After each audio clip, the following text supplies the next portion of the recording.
All right, cool. So let's go ahead and start talking about how opioids work. Let me share my screen. Alrighty, okay, here we go. Also, y'all feel free to either unmute yourself or use the chat box because I need you guys. All right, cool. So our brain and the body, opioids, on opioids, what happened? So y'all probably have heard a lot about this, but here we go. So people are addicted to the good feeling they experience after exercise, right? So after you exercise or anything, there's like this feeling that you get that is just like, you just feel so good about yourself. I know whenever I work out sometimes, I'm like, ugh, I don't feel like working out. And then there's other times where I'm like, yes, like I want to work out. Like I love working out. But on those days where I don't feel like working out, I'm like, oh, I don't feel like doing this. This sucks. Why am I doing this? But then after I'm done, it's like, I feel so good and I feel like a brand new woman. So that's the chemicals that are boosting my mood. That's like, hey, you did it. You did awesome. You did it for 30 minutes. Good job. So people can get addicted to that good feeling you feel in your body whenever you exercise or do, anything that makes you feel good. So think about some stuff that makes you laugh. Like what makes you laugh? What like just cracks you up all the time? You can either enter into the chat box, unmute yourself. Like I just want to know what makes you laugh. Like it could be like a TV show. I know when I watch comedy, like I just crack up all the time. But is there anything that makes you laugh? Or you can just think about something that makes you laugh and makes you kind of crack up. So that whatever it is that makes you crack up it releases that same good chemical, feel good chemical that exercising does. So whenever you feel like when you're with your friends, you're having a great time and you're like, today's like the best day. Those are the same chemicals that somebody gets when they run, right? So how do you feel after you smile and you're laughing? Like you feel good, right? You feel more relaxed, you feel less anxious, you feel you feel kind of like your best because you're having a great time. So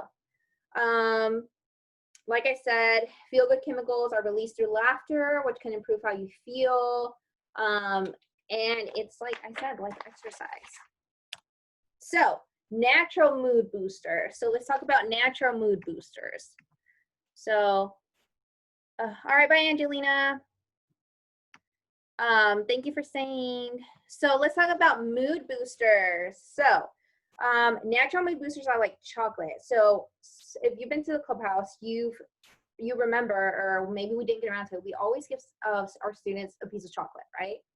We tell them not to just eat and gobble up the chocolate. That's not what we want you to do. We want you to kind of like taste it and see how it feels in your mouth, how it makes you feel, how it tastes. So imagine eating a chocolate, right? It tastes good. So what would happen if I told you to imagine eating a chili pepper instead of a chocolate? Some might say it burns their mouth. They don't enjoy the taste. Well, that's because chili peppers contain a chemical in it that puts the heat in chili. So that burning sensation is what causes it. So that burning sensation you feel will give you the same feel-good chemicals as chocolate does. And the more you eat it, of course, the more tolerant you're going to be to it, right? So the more you eat it, the less it's going to be as spicy as it was the first time. So this is the main reason why people love like hot fries and hot Cheetos and all that stuff, Takis, is because they love the sensation of those that burning sensation in your mouth. And it releases good chemicals, like pleasurable chemicals and a pleasurable feeling with eating spicy food. So again, just to review, chocolate releases a feel-good chemical, food makes us feel good, and sometimes we know it's known as comfort food, right? So sometimes when we're feeling sad or stressed, we as in me, I tend to do this a lot, I turn to food a lot, and it's like a comfort food.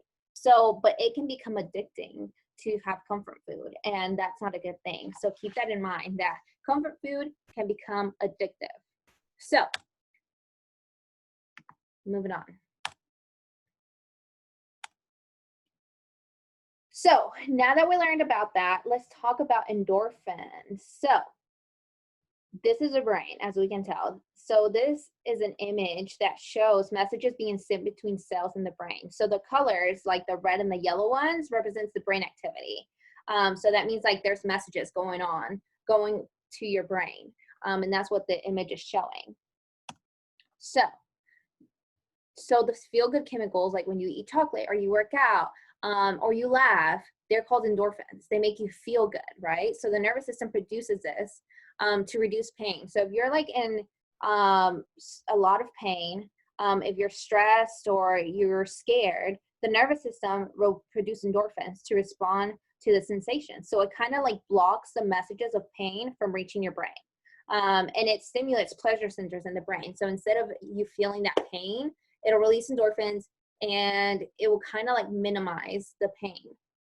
So our body sends a lot of messages to our brain when we're hurting or when we want to feel a certain sensation. It'll send this to the brain. So let's move on. Opioids. So we learned about endorphins and what they are and all that good stuff. So let's talk about opioids. So opioids is like a natural resource, it can be produced by a natural source, right?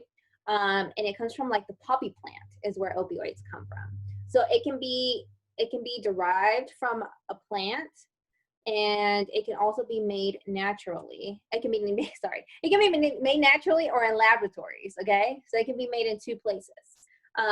So opioid is just opium, which is a drug derived from the plant called opium poppy, and oid is similar to.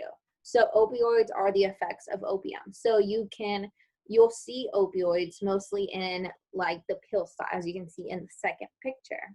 So morphine, codeine, fentanyl, and heroin are all classes of drugs called opioids. And heroin is illegal. So in case you forgot, heroin is illegal, but doctors can prescribe opioids to patients who are in extreme pain. So if you break a bone or you have surgery or have a serious injury, a doctor might prescribe you some opioids, like some pain pills, like hydrocodone or oxycodone, right? But the thing with this is this drug reduces the intensity of the pain, and they prescribe you these because they're very, very strong. So the doctor prescribed these to you so that the drugs can reduce the intensity of pain signals reaching your brain. So again, this can be prescribed, but there's effects of this, right? So before I get into the effects of it, let's talk about opioids and endorphins. So there's similarities and difference between them, right? Endorphins are pretty much the good feeling your brain gets whenever you eat chocolate or you're laughing or you're running and exercising. Opioids is a drug, right? So this is like the painkillers that are blocking those pain signals transmitting to your brain if you have like a serious injury, right? So they're similar but different. So let's talk about the misuse of opioids, right? So people can misuse opioids a lot. So remember when I said doctors can prescribe medicine to you if you're, seriously injured or you have surgery, those hard drugs they can prescribe to you, but this medication can be misused. So if you're taking medication that was prescribed for somebody else, that can be a misuse of opioids. So let's say I got prescribed medicine for a major surgery I had, right? And Johnny here that lives in my house took my medicine and it wasn't prescribed to him. So that's a misuse of opioids, and that's not good. So taking a higher dose of my own medication that was prescribed. So let's say I got surgery and they told me just to take one pill and I ended up taking 5 instead of 1. So that's a misuse of it as well. And I could become addicted that way, and I could also get high. So I could probably take 5 to get that high sensation, which wasn't prescribed to me, right? Sharing a prescription medication I have access to with somebody else. So let's say I'm done with my surgery, I'm all better, but I have extra pills, right? Excuse me. let's say I share them with Johnny here and I'm like, hey, this medicine made me feel good. You should take some. That's a misuse of opioids, right? And that's something we shouldn't do because they weren't prescribed to Johnny, they were prescribed to me. And if I have extra pills that I don't need anymore, I need to go dispose of them in a safe opioid disposal, which is usually located in the sheriff's office. Well, at least in Dawson County it is. So moving on. So let's talk about the nervous system. So we hit on opioids, we hit on endorphins, we hit on a little bit on our neurons. So let's talk about the nervous system. So we're gonna look at two brains. Look at my left brain and look at my right brain. So my left brain looks like a healthy brain, right? There's a bunch of activity going on. There's a lot of red, yellow, greens. There's a lot of like movement going on, right? That's my healthy brain right here. My left one, I mean my right one, sorry. My right one is not a very healthy brain. The right one is the misuse of drugs. And as you can see, one is more active than the other. So the one that's lights up more, the one that has more activity going on, that one's kind of a healthy one. The other one is not very good, right? So let's keep talking about the nervous system. So neurotransmission is how the nervous system sends electrical and chemical signals throughout the body. So we feel those chemical signals through our nervous system, which should be no surprise. You should know this already. So let's keep going. Let's talk about neurons. So we're going to get very, very, very into science right now. And I love science, but I also love neurons. So let's talk about them real quick. So the body nervous system is made up of a network of tiny nerve cells called neurons. So these are kind of like neurons, right? Let's break them down. So the neurons help send messages to the brain about stimuli outside the body. So it senses our organs like our eyes, ears, nose, like when we're itchy or something, it'll send that message to our brain, okay? So the brain processes the message, sends back its own messages that commands the body to respond in an appropriate way. So let's say I'm itchy somewhere. They'll send a signal to my brain. My brain will be like, hey, I'm itchy. I should scratch. And then I will scratch, right? The brain will send us a message back to my body and say, hey, maybe you should pick up your hand and scratch your arm. So I will scratch, right? So all this communication happens through intensive networks made up of neurons, right? So there's several parts to this. The soma right here is the cell body. So the soma pretty much processes all the information. It's kind of like the brain a little bit. Then you have these branches called dendritis, right?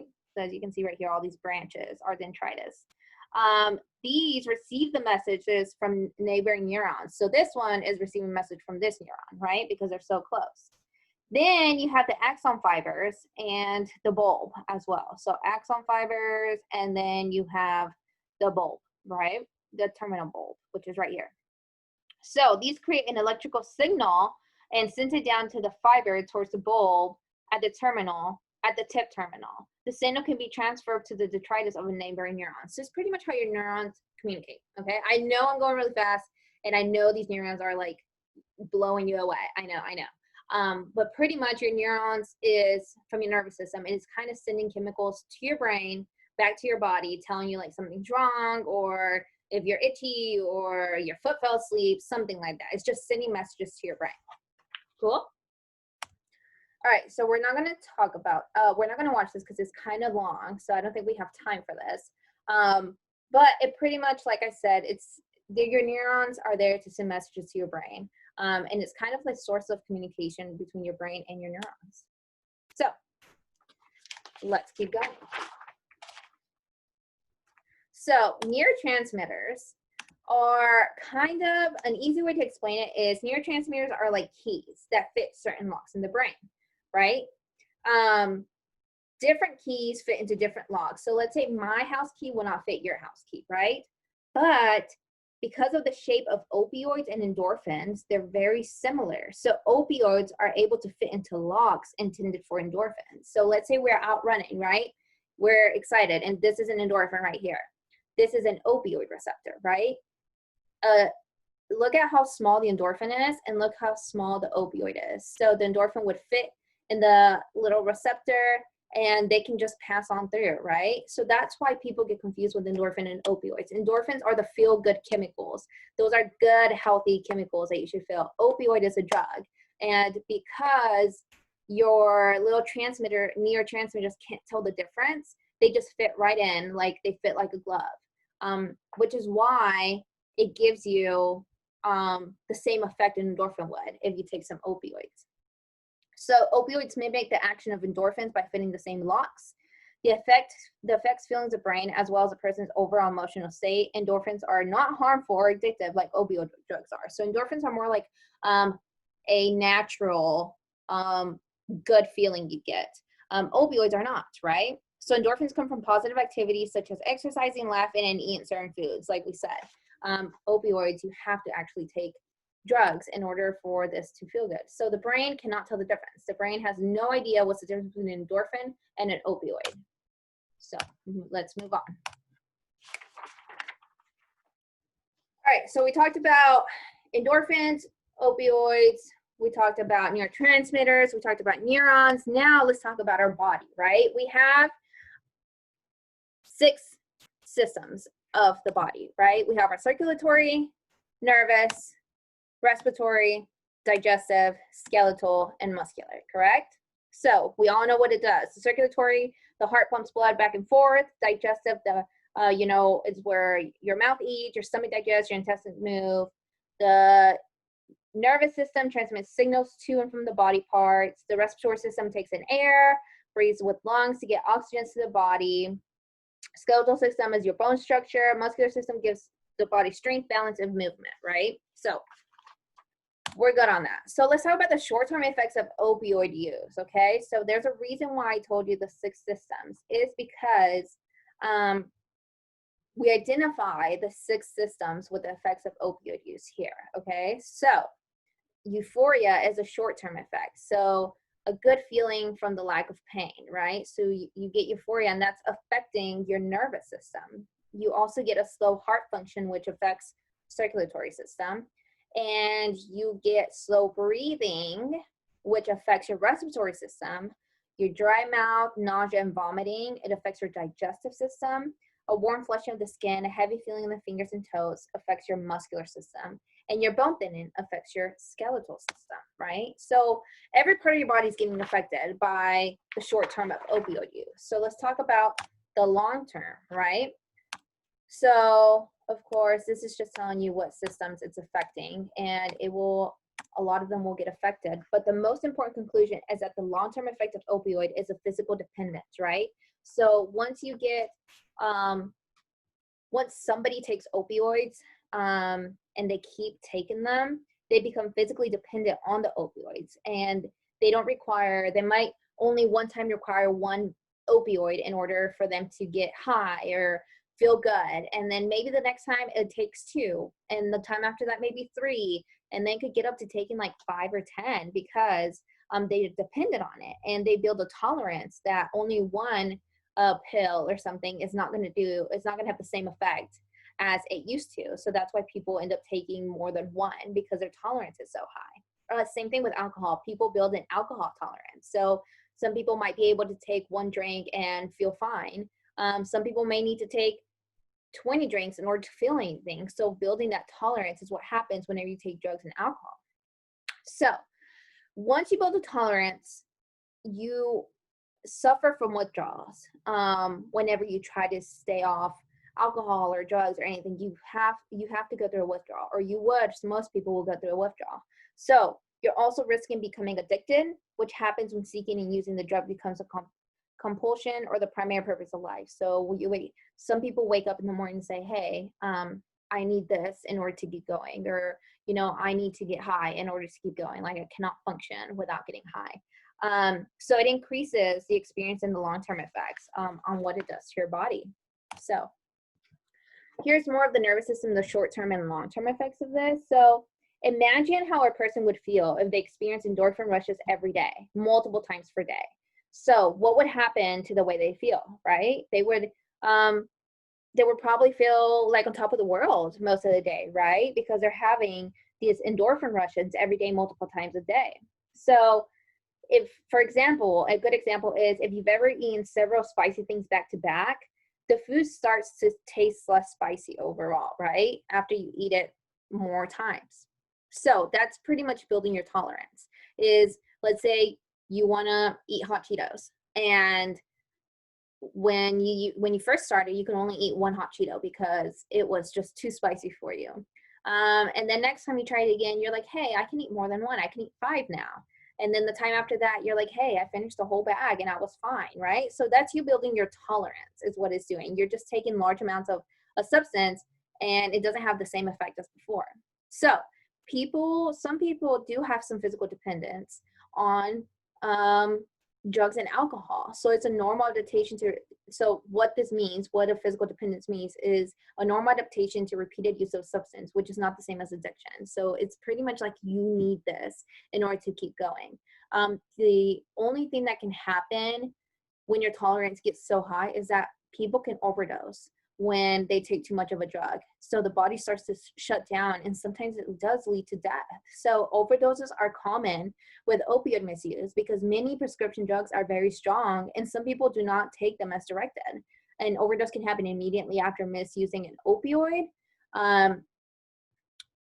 And because at your young age, because your body and brain are still growing, they are very sensitive to substances that change how your body works. So as I mentioned before, doctors prescribe opioids and very exact doses for a specific amount of time. So if the prescription isn't meant for you, then maybe too much, and it may be too much for your body to handle if it's not for you. So when people develop a tolerance for opioids, they must take a higher dose to achieve the same pain-killing effects. However, their bodies does not usually develop a similar tolerance to the other effects. When people take more and more opioids to feel a small good effect, the bad effects multiply and overcome the body, leading to an overdose. So somebody might be so addicted to painkillers and they take them and take them and take them and take them in order to feel an effect on it.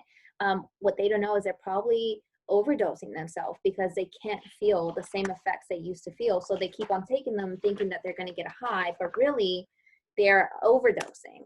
So again, you overdose. So this one's like 45 minutes long, so we're not going to watch this, but it's there. If y'all want to watch it, I will put the website in there. So withdrawal occurs if drug is used repeatedly after physical dependence. So for example, think about if you have a routine, like brushing your teeth every morning, right? Imagine how your body feels if you don't brush your teeth in the morning. Like your body probably feels like disgusting, right? You're like, ew, I didn't brush my teeth this morning. This is nasty. So imagine your body gets interrupted, right, by your routine. So pretty much that's what physical dependence is. It's like your body's like, I need this. I need this to keep going. I need this to go on. Like some people, it's dependence with coffee. Some people drink coffee daily, and I'm not saying coffee is bad. It's just that they need to have coffee in order to function. Some people cannot function without coffee. So that's kind of like, you know, like physical dependence kind of on it, right? So if you've ever seen a withdrawal, people try to wean off of coffee because it's not good for them. And you hear a lot of people say, oh, my head hurts. I can't think straight. I can't wake up. Like my body just hurts. That's them going through a withdrawal, essentially, is what it is. Same thing with drugs. So when physical dependence causes the body to adapt to the presence of a drug, withdrawal symptoms occur. So if out of the nowhere the drug is stopped or reduced, they're not taking as much as they used to, within a few hours after the last time the drug was taken, withdrawals can occur. So a lot of effects happen with withdrawal, right? So sweating can happen, dilated pupils, vomiting, fast heart rate, goosebumps, abdominal cramps, muscle cramps, involuntary leg movement. There's a bunch of symptoms and side effects withdrawals will come. So sometimes some people can't take the withdrawals and they're just like, I'm just gonna take the pill, or I'm just gonna look for another drug because I don't want to feel the withdrawal, right? So a lot of symptoms peak between 24 to 48 hours after the last use and subside after a week. So sometimes withdrawals occur for a whole week, or for months even, and people just can't take it, which is why they turn back to their specific drug, is because they can't take the withdrawals and what comes with it. So just to summarize, we all have different ways to release feel-good endorphins. You know, something might feel good for me, some things might not feel good for y'all. But planning for stressful times can help us make healthy choices for handling. So if we're stressful, maybe learning what helps us when we're stressed, like going for a run or writing in our journal or listening to music, anything that can help us relax, right? In a healthy way. So this is kind of a key term quiz, kind of what we learned, right? So an endorphin is a neurotransmitter found in the body. Neuron is a cell in the nervous system. An opioid is a drug that relieves pain. Physical dependence, when the body needs a drug to function. Tolerance, when the body needs more drugs to feel the same effect. And withdrawal, of course, is what we just went through, when the body stops a drug use and your body goes into almost like shock a little bit. So we are not going to do this. This is kind of a campaign. Maybe when we get back to Clubhouse, maybe we can do this. But that's all I had. I know I talk so fast, but I just wanted to go through this a little bit with you guys. And this is the first time I've ever shared this PowerPoint. So I hope y'all learned a lot from it. And I will link all the videos and stuff down so that y'all can look at them later. That's all I got.